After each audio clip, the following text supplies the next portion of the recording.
hi everyone, I'm Steve Smith, President and CEO of Airlink, and I want to welcome everybody to our first installation of the web series celebrating Airlink, 15 years in 15 minutes, commemorating Airlink's 15th anniversary. And I can't think of a better way to kick this series off than with Bob Brown, Airlink's founder. As many of you know, Airlink was first proposed in 2009 and then formally launched back in January of 2010, following the 7.0 earthquake that struck Haiti. And that prompted Airlink into action in coordination with NGOs and airlines. So Bob, welcome. It's great to be here. We spent a lot of time together over the last many years, and for much of it, we were down in the weeds. So it's nice to back up and have a little perspective on what we've done over all these years. Thanks. So take us back, talk to me a little bit about the founding of Airlink. How did the conversation start? Who was involved? And, just talk about the beginning, if you would. Sure. As you know, we're the sort of birth son, daughter, kid of ISTAT. And I was chair of the board during the years 2005 to 2007. And in 2005, Hurricane Katrina hit the U.S. and it was devastating results to the city of New Orleans. So an opportunity came along, and at the time, ISTAT was really only involved in scholarships, internships, and educational grants. So the idea of doing something in the humanitarian realm hadn't occurred to us yet. So an opportunity came through Dave Sutton at FedEx to help with a shipment of material aid that Red Cross wanted to send into New Orleans by air. FedEx was willing to provide the airplane and the crews. They were looking for someone to pick up the fuel expense, which we did, and Red Cross had the material aid and then was going to distribute it once it arrived in New Orleans. So we put that little program together, and it wasn't big or anything. We did do some publicity around it, but when it was all said and done, we stood back and said that this is really interesting. I think it's underscored for us the incredible value of commercial airplanes in disaster response. Well, you got to be careful what you wish for. Going into Haiti, which was that first response, tell me a little bit about, how that went. What was the plan? And when did you sort of come to the decision that, hey, this could be a pretty good idea. We can do this. But also because it was an island nation and it had limited other modes of access, and the ports were damaged, or the main port in Port-au-Prince was damaged, so there was no shipping. So air was the only solution. They had one airport, although we did fly to the Dominican Republic as well. And that airport got congested pretty quickly with a lot of material aid that wasn't maybe on the highest list that what was really needed. So this is another revelation that we had, which was that a lot of times what's shipped isn't what's actually needed. So our process was to convene in a conference room in Miami that was provided to us by a guy named Vito LaForgia. He owned a business called Aeroservice. It was a pilot training facility, and we took over his conference room and started calling NGOs and then calling warehouse facilities in the Miami area where the NGOs could store or station or position their material aid, so that we could then consolidate that into loads that could go onto wide-body airplanes flying into Port-au-Prince. So that was the plan, and I'd say it worked pretty well. We did multiple flights. And we also got into the passenger business, and we had a long-term contract with Vision Air, which flew for us on the passenger side. And we were taking a crew of doctors in once a week and then picking up the doctors and nurses and other medical staff that had been working there at the big hospital, which was at the side of the runway in Port-au-Prince at the airport. Which had been established by an organization that was affiliated with the University of Miami called MediShare. And so we did all of that as a way to address the problems of not being able to get many flights into the Port-au-Prince airport. So we consolidated them on wide bodies and sent them down. We did several of those flights, which I think was an important early success of ours. And the aviation sector has access to these wonderful assets and this unique capability to fly things very quickly from one place to another. And so many individuals, I mean, if you look back over the years, probably in the hundreds, right, of individuals have helped us make connections or donated to us and supported what we do. I remember, when I joined back in 2013, I think maybe we had like maybe a couple $100,000 in revenue, and we're sending a few flights here and there. I just thought it was so cool what we were doing, and none of that would have existed without without your vision and building the organization. But there's nothing cooler than bringing together airplanes and using them to help people, right? I mean, talk to me a little bit about sort of the ethos a little bit, because it really is a really great way that aviation and individuals can give back, and including yourself, right?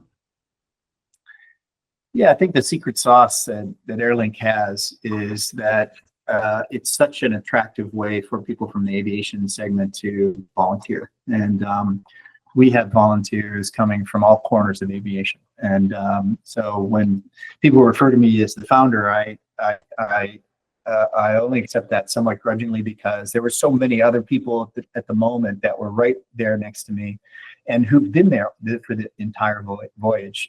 Todd Freeman, for example, our board chair today, was there at the beginning of this program. And Robin Mandel was there on the early side, who's one of our board officers as well.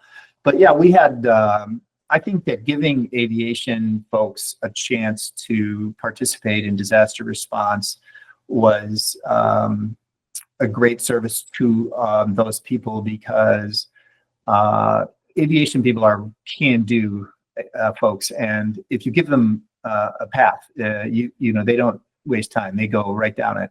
And we had some wonderful people jumping in, solving problems, using their professional knowledge and their control over aviation assets to bring to bear.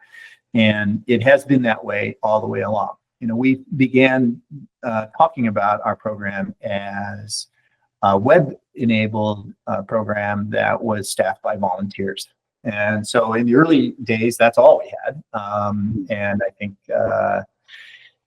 slowly and surely we built up a very professional staff. But I do still think that the volunteer base in the ambassadors and the board of directors and the governor's council is still a really important component to Airlink's presence and its success.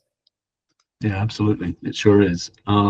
It sure is. So tell me, over that time, how, just a couple of quick observations. How has the landscape changed in terms of humanitarian sector from what you've observed? Well, I guess I would start by saying that I think that the private sector has gotten much more involved. So commercial airlines are doing a lot more of the carrying than they used to do. And I think that's a partial result of what Airlink has done. And I think you can call this our experiment here a public-private partnership. So what we're doing is the NGOs have a very public purpose, and the airlines are private organizations. And what we are doing at Airlink is we're coming between those two organizations and forming a partnership where we discovered that the airlines have a lot of capacity to give, and they're very interested to do it as long as they can be giving in a rational situation. And the fact that we are vetting the NGOs before we bring them and the particular mission is really helpful to them. This has been a change in the industry that's to the very positive. A couple other things I could mention is that COVID was a big impact on us recently, and many people think that COVID has come and gone, but COVID is actually the effects on the health systems in developing countries remains very adverse. And a lot of Airlink's current activities and future activities, I think, are sort of helping to offset and to augment those health systems. So that's been a change for the negative, which creates an opportunity for us. One other thought I have, and it relates to sort of the carbon impact of flying airplanes, which we all need to be very sensitive to. And that is that what we've learned in the humanitarian crisis response space is that if you can allow people to make decisions around what they need after a crisis personally, that is a better solution than the remote man problem where someone halfway around the world is deciding what's going to be delivered to them and what they think they need. So one thing that we're doing, I think, as a community is, when possible, if the marketplace in a given crisis environment provides something, then it's better for us to just give the community cash to buy things and let them make the decision whether they want diapers or food or shelter. And so I think that in doing so, we're trying to be very aware that actually more airplanes flying into a disaster response area isn't always better. And I think that, I would add to that is that I don't think it was ever by design, the big coordination aspect that Airlink now plays between those NGOs and acts as a consolidator. And so that's all aligned with, being responsible with what are very effective, but also very expensive assets, these airplanes. Bob, you've just stepped off of the board at the end of last year, and I know you won't be going too very far, but we're sad to see you officially go, closing sort of that chapter of 15 years. So what's next? A couple of things I'm interested in particular. I guess one is that I would like to travel, and I would like to do something I did in the very earliest days of Airlink, but not too much since then, which was go to the disaster sites themselves.